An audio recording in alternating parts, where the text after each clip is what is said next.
बिहार का जिला भागलपुर, जिसे बुजुर्ग आज भी भागलपुर दंगों के लिए याद करते हैं, ये जिला बिहार के बड़े जिलों में शामिल है। क्या 2025 के बिहार विधानसभा चुनावों में भागलपुर की 7 विधानसभा सीटें आरजेडी का साथ देने के लिए तैयार हैं? क्या राहुल गांधी फैक्टर भागलपुर जिले में काम करेगा या फिर जेडीयू और बीजेपी की जोड़ी इस जिले में बड़ी जीत दर्ज करेगी? भागलपुर जिले में ग्रीन स्क्रीन की टीम ने लोगों से सीधी बात की। लोगों से पूछा कि 2025 के बिहार विधानसभा चुनावों में किस राजनीतिक दल को सपोर्ट करेंगे। जो विकल्प लोगों को दिए गए वो थे बीजेपी, जेडीयू, कांग्रेस, आरजेडी और जन स्वराज पार्टी। करीब 2100 लोगों से बातचीत के आधार पर जो सामने आया है वो आपको बताएंगे, लेकिन उससे पहले हमारे चैनल को सब्सक्राइब कर लीजिए। भागलपुर में 2020 के बिहार विधानसभा चुनावों में 7 में से 5 सीट पर एनडीए का कब्जा था, जबकि 2 सीटें तब के कांग्रेस और आरजेडी गठबंधन को मिली थीं। 2025 के बिहार विधानसभा चुनावों में क्या होगा, अब ये भी जान लीजिए। बिहपुर विधानसभा सीट की बात करें तो ये सीट अभी बीजेपी के पास है और विधायक हैं कुमार शैलेंद्र। कुमार शैलेंद्र ने बिहपुर सीट पर करीब 6000 वोट से जीत दर्ज की थी।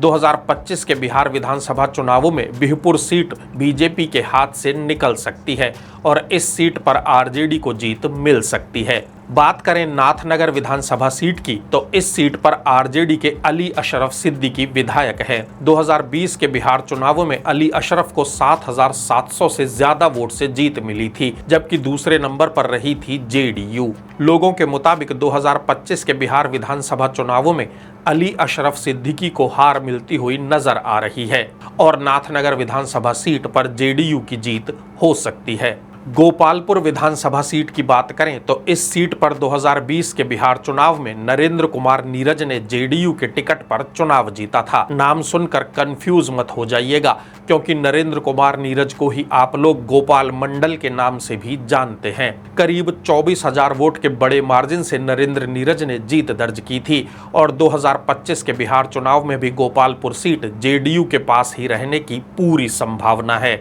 पीरपेंती विधानसभा सीट भागलपुर जिले की सुरक्षित सीट है। इस सीट पर विधायक हैं बीजेपी के ललन कुमार। ललन कुमार ने 2020 के बिहार चुनावों में पीरपेंती विधानसभा सीट पर 27,000 वोट के बड़े अंतर से जीत दर्ज की थी। 2025 के बिहार विधानसभा चुनावों में भी पीरपेंती विधानसभा सीट बीजेपी के पास ही जाती हुई नजर आ रही है। कहलगांव विधानसभा सीट पर बीजेपी के पवन कुमार यादव ने 2020 के चुनावों में बड़ी जीत दर्ज की। पवन यादव इस सीट पर करीब 43,000 वोट से चुनाव जीत गए थे। 2025 के बिहार चुनावों में भी कहलगांव विधानसभा सीट बीजेपी के पास ही रह सकती है। हालांकि जीत का मार्जिन घटकर 15,000 वोट से कम रह सकता है। भागलपुर शहर विधानसभा सीट पर 2020 के बिहार चुनाव में कांग्रेस के अजीत शर्मा को जीत मिली थी।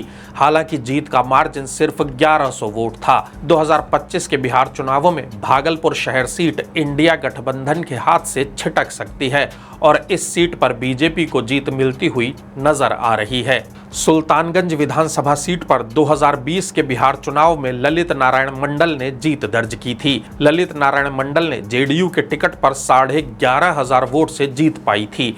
दूसरे नंबर पर रही थी आरजेडी। 2025 के बिहार विधानसभा चुनावों में सुल्तानगंज विधानसभा सीट जेडीयू के पास ही रह सकती है। 2025 के बिहार विधानसभा चुनावों में भागलपुर में एनडीए को 1 सीट का नुकसान हो सकता है।